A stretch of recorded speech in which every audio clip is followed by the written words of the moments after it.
কথা আব্বা কোন এই যে হলো বৌমা, এই যে আমার মেয়ে আছে না, হ্যাঁ। মেয়েটার তো ছোটবেলায় কোলে কোলে বিয়ে হয়েছে।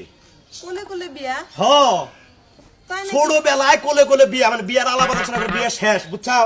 আজকে তো হে জামাই আইতাছে, বিয়ে এনে ফোন দিছাল। তাই নাকি আব্বা? এটা তো খুশির সংবাদ। তুমি জানো না, এই জন্য কথাটা কইলাম। আর তুমি একটা কাম করো, কি আব্বা? রান্না বান্না করো তাড়াতাড়ি, আর গেদির একটু বুঝাইও। আচ্ছা ঠিক আছে আব্বা। আচ্ছা আব্বা একটা কথা জিজ্ঞেস করি। হ্যাঁ, কও।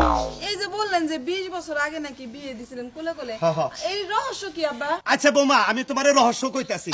মনে করো যে মিষ্টি যেদিন পেড়ে গনে ওবো না, সেদিনকে হাসপাতালে নিয়ে গেছিলাম।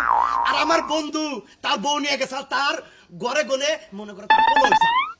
হ্যাঁ রইসাল পোলা, আমার রইসাল মেয়া, বুঝছা? ওই দিন কে ওয়াদা দিছিল, এই বেডে আসাল হে হে বাচ্চা, আর এই বেডে আসাল আমার বাচ্চা। মানে ওই যে মিষ্টির জামাই আছিল ওই বেটা আর মিষ্টি আছিল মনে কর যে সেই জন্য অনেক কথাবার্তা হইসাল। তোমার শাশুড়ি মরা যাওয়ার আগে পুয়া গেছাল যে যেবা করে হোক এই ছেলের কাছে আমার মেয়েটা বিয়ে দিবে। বুঝছি আব্বা, বুঝছি, আমি বুঝতে পারছি এর জন্য আর কি আব্বা বিয়ে দিছে।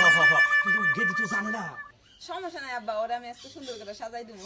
সাজাই দিবে, ওরে বুঝাই কোবা যেটা আব্বা কারোর কাছে কয় নাই, এখন আব্বা হইলো মনের আশাটা পূর্ণ করবো। আচ্ছা ঠিক আছে আব্বা, সমস্যা নাই, তাহলে আমি যাই রান্না বাড়ার কাজটি সারি। তুমি রান্না বান্না করো, আর আমি কিছু মনে করি বাজার যাই, আর কিছু যদি আয়োজন করে রাখবো। আচ্ছা ঠিক আছে আব্বা।